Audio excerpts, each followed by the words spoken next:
I don't have the mic. Never mind. This man needs no introduction, but because he has run the vast majority of the work for FOSDEM, for the Open Media Room, in conjunction with Adi and Fran and myself, I'd worth giving a round of applause. Thank you.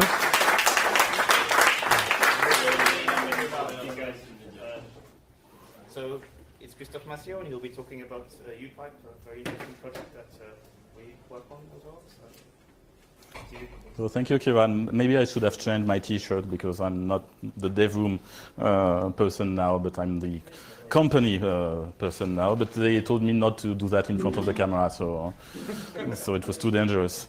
So a new talk about Upipe. We already did one last year and the year before, but it will be on a different topic this time. The first question for people who weren't there the previous year is, what is Upipe? So Upipe is a young multimedia framework written in C.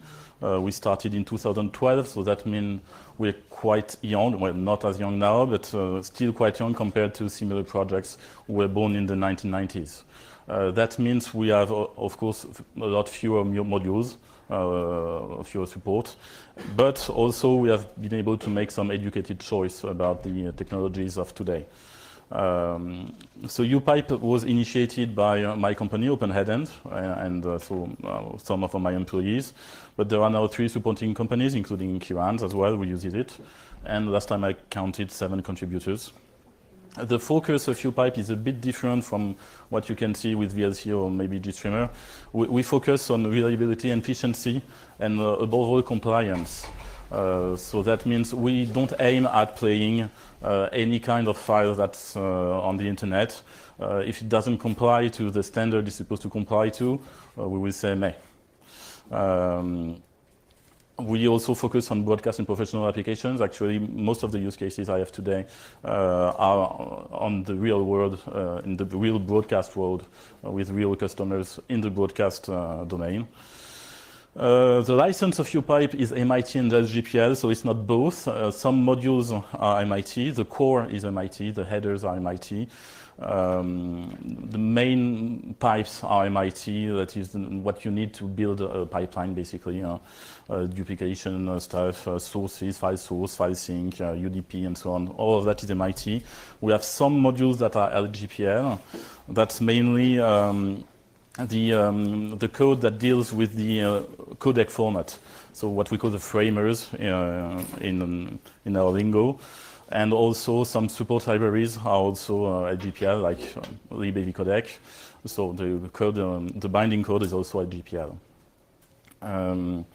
So those of you who were there the previous years, what's new? The question is simple. So too long, don't read. We've had a lot of work on the event loop API to make it more complete. So now you don't need to call anymore the event loop directly from your program, and it also eases launching pthreads, pthread workers. We have a nice utility to dump pipeline in GraphViz format. So some of the slides you will see later have been automatically generated from Upipe using GraphViz.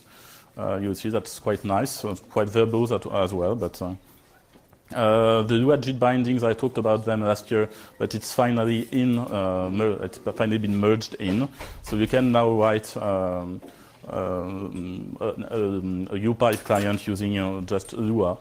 And Lua is interesting for that because it abstracts all the ref counting of the structures. Most of our structures are ref counted, but in Lua takes care of the ref counts and frees automatically the structure you don't use anymore. In C, you have to do it by hand. So that's interesting. In the feature side, we've had people contributing, a third company contributing an HLS client. Well, some other frameworks have also HLS clients, but we now do have one where you could choose the bandwidth or the variant you want to have, and you can re-multiplex it, repurpose it in a different format. I will show later an example where we repurpose HLS to a transport stream, a UDP transport stream, standard transport stream. We've had some work on H.265 as well, so we're able to decode it and support it. Veng support in the SDI. If you don't know what that means, don't care. if you do, bad for you.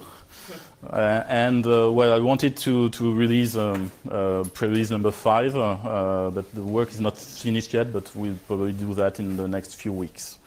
And after that, 1.0, we hope. So unlike previous year, I'm not here to give you an extensive talk on the insides of Upipe and why it's a good pipeline, but I will give you examples of what you can do with Upipe. And I will start with an inventory of all the modules we have for inputs, outputs, filters, and so on. And then I talk about use cases, typical use cases that are in production today. So the inputs we have, well, some of them are quite standards. Of course, in the broadcast world, we still have specific connections like SDI and ASI, so we support 2 vendors for that. Natively inside Upipe, we support, of course, DeFi, UDP, HTTP, and so on protocols. We have a compliant ES demux. So compliance is important for us, as I said. We also have an RTP demux to be able to read one or several RTP streams from the same program. HLS client, I talked about it already. I have here multicast directory. It's a bit of a specific format that allows you to record 24/7 a stream in chunks and expire older chunks. So we can also support that with Upipe. It comes from a program that's called multicast as part of the Videoran project. Externally, we support libv format for sources. It's actually a work in progress. Some of the formats may not work at the moment because there are still adaptations to do. As for the outputs, well, again, we have hardware outputs from SDI and ASI that have not been merged at the moment, but they exist somewhere on GitHub. So if you look for it, you can ask us and we'll tell you where it is. Natively, we support, as usual, the PHY, UDP, RTP. We also support compliant ESMux. So that's one of a kind. That's probably the thing that differentiates us most from other projects, in that we have a compliant ESMux, that output stream that are analyzed by a professional analyzer, and they say it's okay. So that's quite a good thing. Multicast directory again. And we can use also external libraries. So libv format, this time it works. So in production, I have streams to RTMP, Icecast, and other formats using libv format. And GLX, ALSA. And we were talking yesterday about a Wayland. Fenman was talking about a Wayland output also that he's working on. So inputs and outputs are okay, but what can you do in between? So first, the filters that we have. So internally, natively, we support, well, the standard deinterlace bleating. Bleating means to take a picture and you bleat it on top of your video, like a logo, with or without transparency. Bleating also allows us to do mosaic. I will show you later. Crop. We also have V210 pack and pack assembly optimized functions. If you don't know what it is, good for you. It's some kind of a format output by some SDI cards for 10-bit video. And so it's more compact than the traditional approach on 16-bit, but it's also much harder to read. External libraries, of course, are very useful for filters. Of course, libv codec provides most of our decoders and encoders. X264 is also an encoder we use a lot. And the traditional software resample as well. LibSpeaks is a recent addition that allows to do resampling without changing the pitch.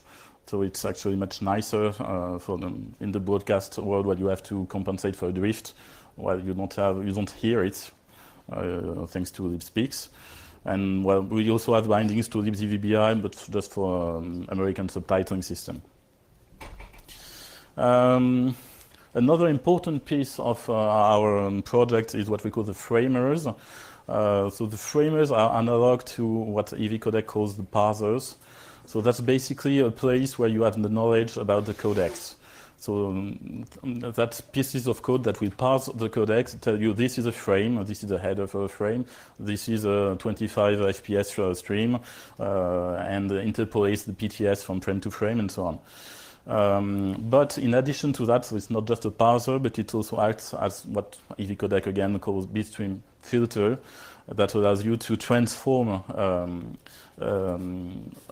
format, a stream format into another. For instance, in H.264, if you want to put H.264 into TS, you have an annex called Annex B.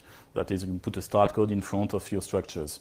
If you want to put H.264 in MP4, it's a different format. It's not start code anymore, but it's based on size.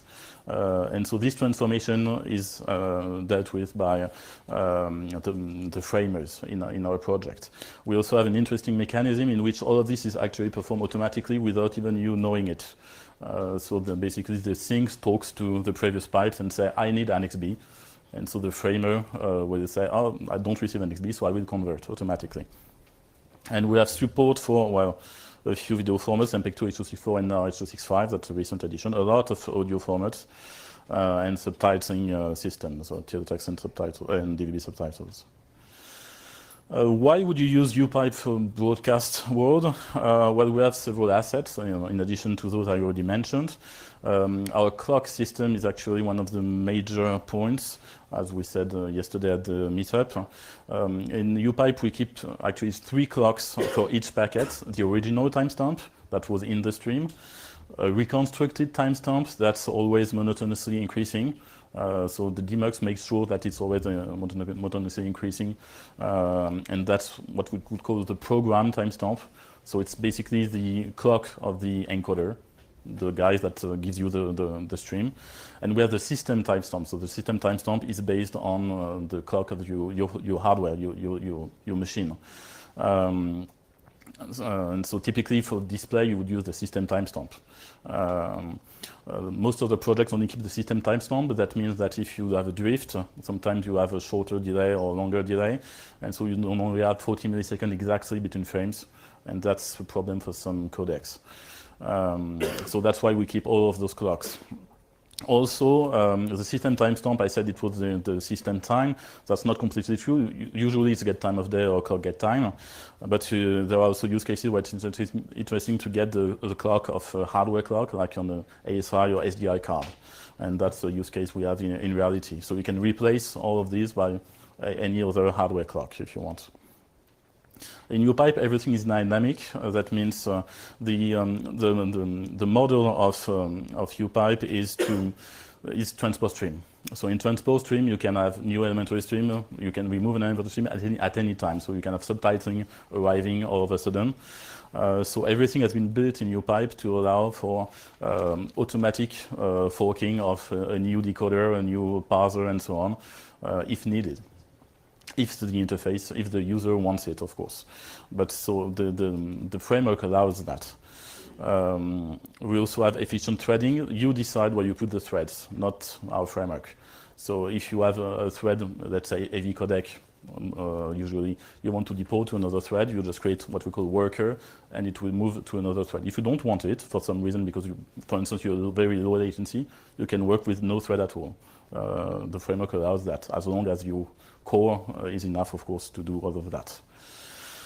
We also have shared buffers with copy on write and zero copy semantics. So now you can see that more and more, but we've had that since 2012. And the UR bindings I already talked about earlier. So that was for the assets and the inventory. Let's see a few real-world examples. So the first example, I'm not sure you will see properly, but let's try.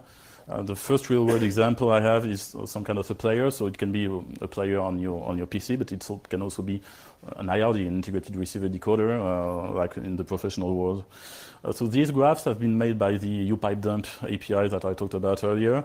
So it's actually everything that is spawned when you start a Upipe pipeline. So on top of it, you have the source. Actually, it's in the worker, the W worker source. So it's in a different thread for performance reasons. And we read from, well, in that case, from a file. It can be also a FIFO. Then is coming the TS demux. So TMUX demux is the main thread here. Is the main pipe, super pipe we call it, that has a son, that's the program, and two other sons. The program has two other sons, that's the audio and that's the video. So inside the demux itself, there are a lot of subpipes that do a lot of things like decaps, PS decaps, framers, and so on. And on the output, you have your frames. and in 2 different workers for audio and video, you decode it with AV codec. Here is the part of the pipeline that deals with subtitles, bleeding subtitles, if you have some. In our case, we don't have. FFmpeg is something that uses software scale and the interlace to the interlace and well, put it in the correct format. It's RGB in that case because we are using GLX. And TrickP and Play Video and Play Pipe are used for synchronization.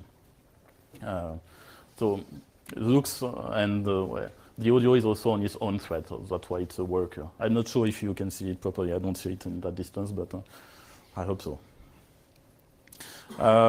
Let's take a little bit more complicated example, that a program that does a TS multiplexing. So we have a TS at the source. So again, in our worker source here, we have a UDP source this time, RTP decaps. And we want to create another UDP, and we remultiplex in between. We could also transcode, but that would add more complexity to the graph. So the graph is already barely readable, so let's try to keep it simpler. So again, after the source, we enter the TS demux. So again, in that case, I only have 1 elementary stream, so I chose to have only 1 video because otherwise it complicates things a lot. So the internal of the TS demux is the split pipe that allows to select which PID you want. And we also have decoders for PAT and PMT, which has internal structures of the TS. And then you have the TS mux, which is quite symmetric compared to the TS demux. Mux program and well, input elementary stream. The output of the TS mux is then sent to also another worker thread that adds an RTP header and outputs it to UDP.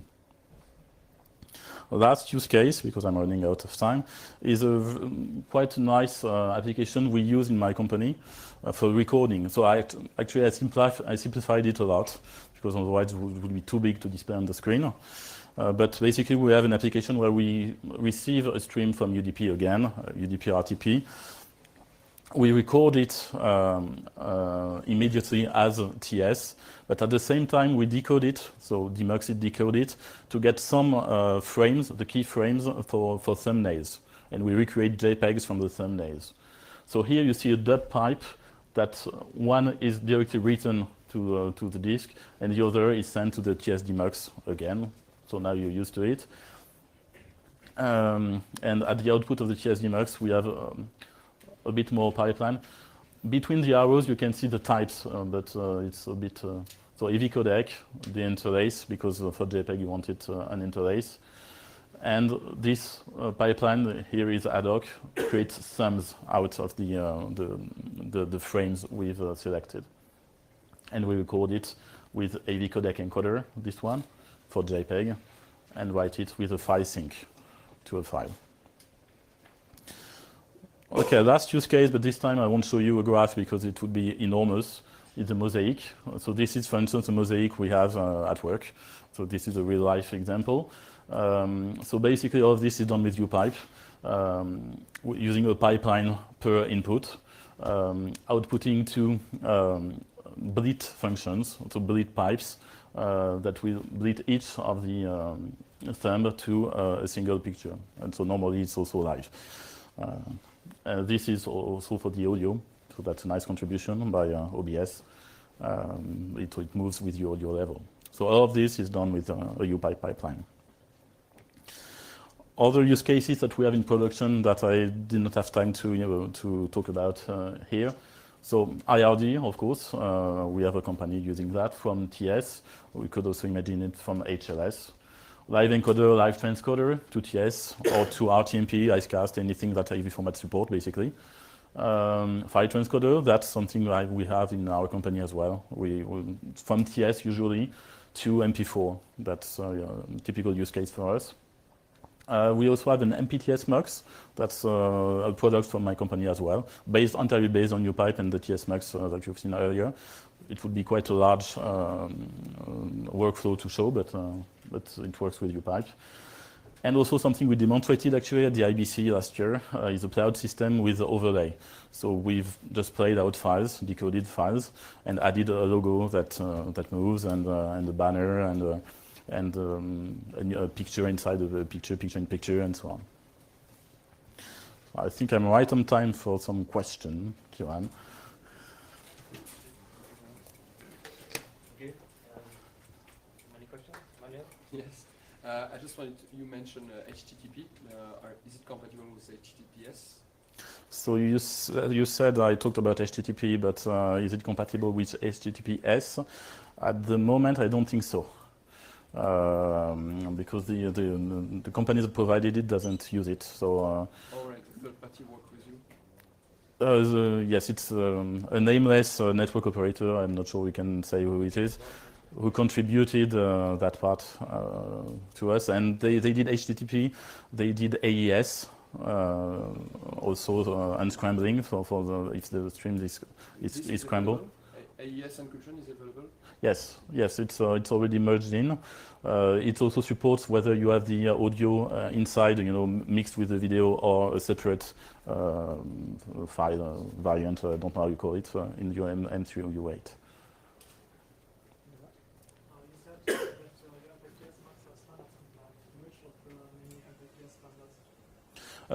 So which MPEG-TS standard do we comply to? First, the ISO. And what I was actually referring to with that is the fact that we're TSTD compliant. That means that the timing of our packets has very strong constraints in the TS specification. You can't send the packet too early, you can't send it too late either, you can't burst, and so on. All of that is specified in the specification. And it's actually very difficult to understand. It took me years. So that was what I was referring to. We also comply to DVB, and we have decoders for SDT and NIT and so on. Well, usual. That's not specific to our project, but yeah.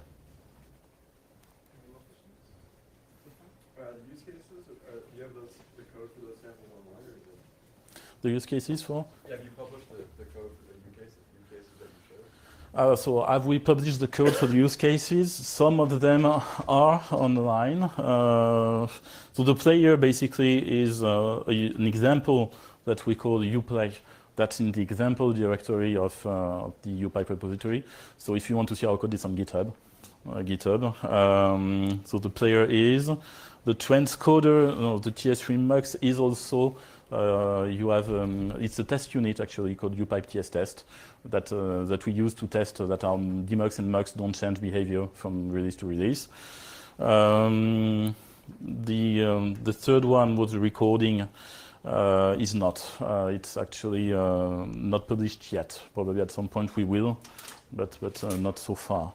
One also very important thing, if you wish to contact us, we have a website, upipe.org, of course. We have our GitHub.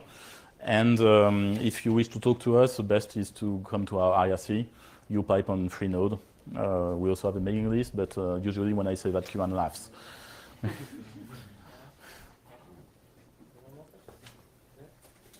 Sorry for asking. So, what are you supporting for bank? So, support teletext in the bank, like 27 or 2031? So what kind of subtitles standard we support in Upipe? That's okay. That's For bank. For bank. Sorry. So for video and series, for those of you who don't know that, video and series is a part of the picture on the SDI interface, so raw video that embeds some structure. So basically OP47. So that means teletext, basically. So we take that and we turn it into a teletext packet. And other things that we do. All the American sources, so in SD, CEA 608, legacy teletext, in HD 708, and some other things. All the American SD and all the European SD, and the pass-through of the US bank as well. So captions and subtitles. Yeah, I'm not sure it's in VANC, it's in VBI, right? Well, in SD, it's VBI. Yeah, in SD it's VBI. Yeah. I was specifically referring to VANC because I worked on it last summer. And the other thing we support is COTI 104. That's not for subtitling, but that's to determine the timing of the beginning of show or the end of the show, or splicing and so on. One more question. Really quick, how about DVB sub? So how about DVB sub? The thing is, DVB sub, you won't find it in SDI, because there is no, as far as I know, there is no standard to embed it in SDI. So from ATS to ATS, we of course demultiplex it and remultiplex it. I think you have code that allows to put it on screen. DVB sub. That's actually for teletext, but it should No, work just for but teletext. it should work for the bitmap should work. We don't do Yeah. subtitles. Actually, it's never been tested, but it should work. If your question was, do we support transcoding teletext to DVB sub? At the moment, no. But this is something we're seriously thinking about. Okay, thank you. That's it, I think. Thank you. You're welcome.